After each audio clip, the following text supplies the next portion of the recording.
Right, so you saw that flash up briefly. Please wait while SQL Server 2017 finishes the current operation. Now let's have a look at what we've got here. And there's no big click here button. We don't really know where to go. Well, where to go is on this left hand side. We've got planning, installation, maintenance and so forth. We have a look at installation.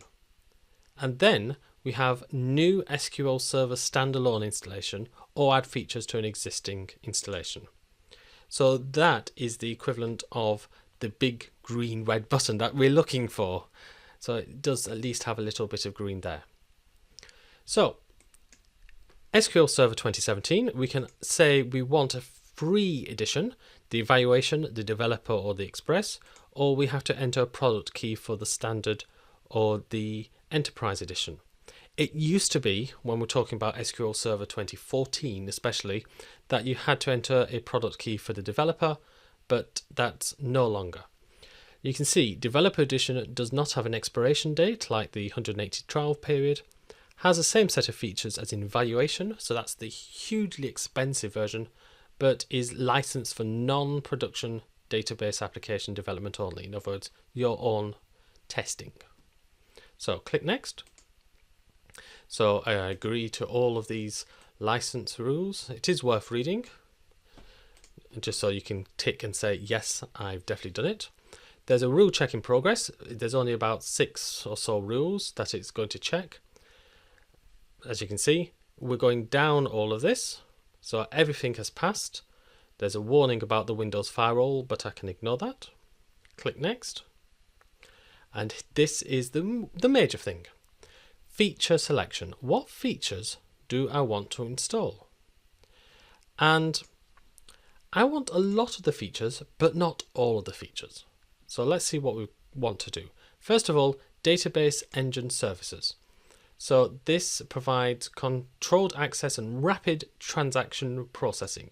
So basically, this provides the base unit for, this is really the SQL Server. SQL Server replication, that's only if you have a computer with SQL Server in one location and another one in a separate location. So not very likely to begin with. Machine learning services using R and Python, only install those if you've actually got and a use for R and Python, which we don't. Full text and semantic extractions for search, that is actually can be quite useful. So I'm going to tick that. It's not essential, but it's fairly useful. Data quality services, optional. I'm not going to install it. I'm not going to install Polybase. Now, if you do want to use SSAS analytical services, then click that. If you don't want to use SSAS at this stage anyway, then you don't need to check it. Looking at the shared features, again, I don't want R and Python. Data quality client is optional. Client tools connectivity is useful sometimes, just so you can see if you've got a problem between one computer and another. Integration services. So if you are planning to use SSIS, then that's useful, but you don't need the scale out or scale out master or scale out worker. Client tools backwards compatibility. If you're not going backwards to 2012, then you don't need that. If you do, then feel free to check. And the SDK is only useful if you're using programming.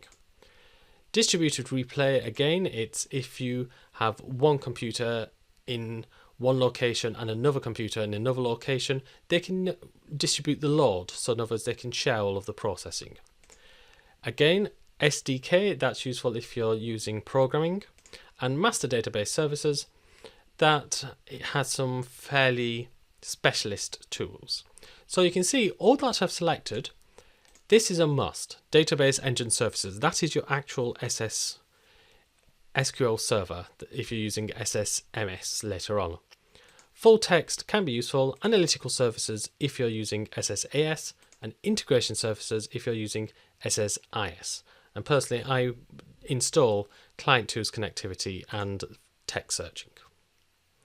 So if I click next, and you'll see as soon as I click on each things like analysis services, a new item gets added to the list.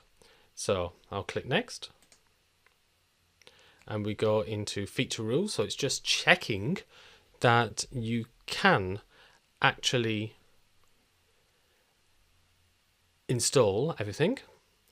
Now there are two types of instances. I can either have a default instance, which would be called, in this case, MS SQL Server, or I can name it. So it's entirely down to you. So I'm going to have what should I have? A default instance or named instance? I'm going to have a named instance. I'm going to call this, well, I could call this SQL Server 2017, for example, but I think actually I'll just have a default instance. That's usually only a consideration if you've got more than one version of SQL Server installed. Next, we'll go to the server configuration. So this is where all of your passwords can be entered, but we'll let the computer deal with that. Collation, this will probably be your default. So if you set your computer up as a French computer, it will probably say French here. So you probably don't need to change anything in either service accounts or collation. So we'll just click next. Database engine configuration. There are two types of authentication, Windows authentication or mixed mode. I generally go, at this stage anyway, for Windows authentication mode. Specify SQL Server administrators. As this is my personal database, and it's probably your personal database, I'm going to add the current user. So click on that, and there's me. So I don't think I've got to do anything else. Data directories get set up. TempDB, this is a temporary database, again gets set up, and file stream not enabled at this stage. I can enable it later if I want to. So click next. SSAS, so if you're going to be playing with SSAS, then you'll need to know whether you want the multidimensional mode or the tabular mode. So choose whichever one you want. I'm going to stick to the tabular mode on here, and I'm going to again add me as a current user. So it depends if you are following it. Actually, I'm going to go for multidimensional in this particular instance. It depends if you've got following a course which is about MDX or following a course which is about tabular. So click next, and there we are. It's going to tell you what it's going to install. So something's already installed, and if you didn't have these things, the computer would install it for you. So we'll click install, and basically you can now leave it alone for the next 10 minutes. Now, while it is installing, I just want to talk at this stage about various different editions. So far we've talked about one type of edition. We talked about, are you getting the Express, the Developer, the Standard, or the Enterprise? But then there's a year edition. So for instance, SQL Server 2012 came with a lot new functionality that actually changed how you can code. It was quite an improvement. Following that, there's a lot of background changes and a lot of advanced changes. But for the newcomer to SQL Server, there hasn't been that many changes, to be honest, except in how you actually install it. This seems to change every 2 years. So this is probably the third or fourth time I've had to re-record this particular installation, but the end result is virtually identical.